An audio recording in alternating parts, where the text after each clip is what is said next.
Tell me about some of the challenges, the biggest challenges that really hit you hard there in going through the business of hockey.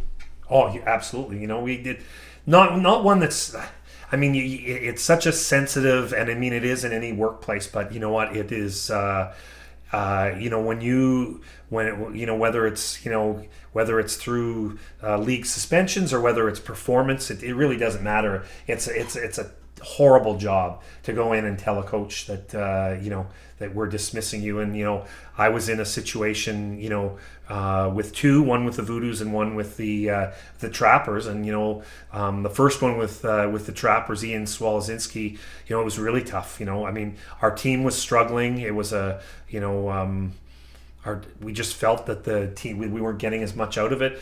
I felt bad in some ways because I was new and was kind of overseeing a lot of the stuff back then before Tim Clayton came into the picture. So I don't know if maybe I had enough support for him, but we just felt we needed to make a change. And I just remember telling him and looking down, and he took it like a man. Like, we told him it's the shittiest thing for any supervisor or manager to have to do. And I just remember being fixated on his knee because he wasn't emotional, but his knee, his leg was shaking like like a leaf. Like it was just, yeah. So anyways, I mean, that was tough. And, I mean, Bo Moyer was a good friend of mine. And, we had we had a long suspension and we had decided to let him go. And, that was a very hard breakup. And, it got into the paper and into the media. And, I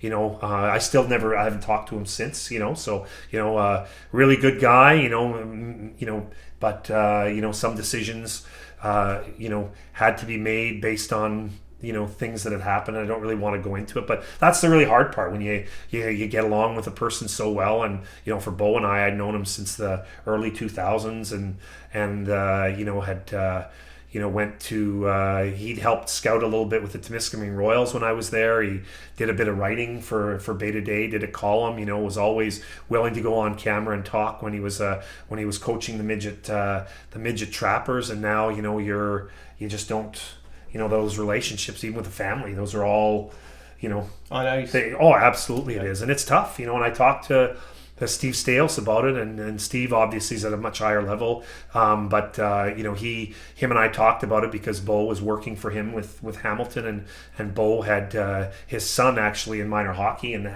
was actually gave a really good recommendation for Bo. So talked to Steve, and Steve says, he says, based on what I do now, it's amazing the amount of bridges that are burned with people that were good friends because of hockey, and I mean, I feel, the pressure is even that much more for a guy like that, and a guy like, when Stan was in charge, and now Adam Dennis with the battalion, because, the players at that level, you're, some of the kids now, they're like, for the Voodoos, it's like, well, you're if you don't get the ice time, he's not going to get his chance to go to school or play major junior. But for the OHL guys, it's like, you don't give my son the right opportunity, my son's not going to the NHL, or my son's not going to go play minor pro, or you're killing my, and that's the highest level before that choice happens. So where does that blame go? It goes on to the general manager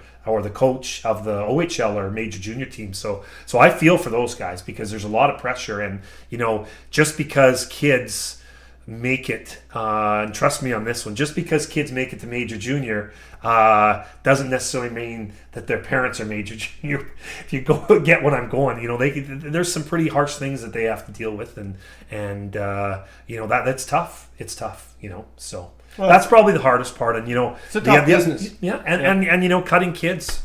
There's nothing worse. Like if I know we've made a decision and we're going to trade a kid or we're going to cut a kid, it's. I wake up in the morning like I did when I knew I was going to get laid off at CTV. It was the same feeling, and I'm as much as maybe the kids don't think it, but I do really feel for them, and that's a real shitty job.